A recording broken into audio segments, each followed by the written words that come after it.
troisième axe de travail, on peut éviter de les alimenter, ces cellules. On peut leur couper les vivres d'une certaine manière. Ici, vous le savez peut-être, le carburant préféré des cellules, et surtout des cellules cancéreuses, c'est le sucre. Ah, attention, je ne suis pas du tout fan d'une alimentation cétogène par exemple, ou une alimentation dans laquelle il y aurait zéro sucre. Vous avez besoin de sucre, notamment parce que votre cerveau adore ça, mais plutôt du sucre de qualité. Encore une fois, c'est toujours la même logique. Il n'y a pas vraiment de bien et de mal dans notre alimentation, à part peut-être la bouffe industrielle. Tout est une question de dosage.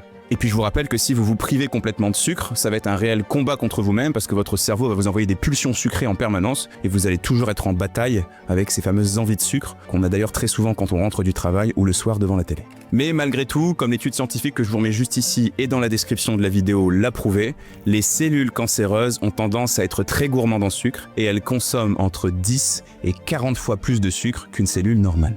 Par rapport à ça, on a deux axes de travail. Premièrement, manger moins de sucre, tout simplement, et moins de sucre de mauvaise qualité comme je vous l'ai dit. Et deuxièmement, faire en sorte que le sucre que vous consommez arrive moins vite dans votre sang. On appelle ça diminuer l'index glycémique. Et pour faire ça, c'est pas très compliqué.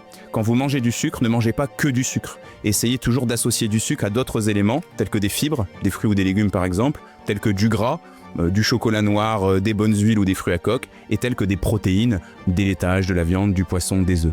Le but ici, c'est vraiment de faire des repas qui sont très complets. Et en plus de ça, c'est intéressant parce que comme vous allez manger autre chose que du sucre, vous allez un petit peu remplir votre estomac d'autres éléments, et donc forcément, il y aura moins de place pour le sucre. Que si vous mangez du sucre et rien d'autre, vous allez avoir du mal à vous arrêter. C'est très compliqué d'être rassasié en mangeant des bonbons. Ça l'est beaucoup moins si vous associez à ça un petit peu de protéines, de fibres et de gras.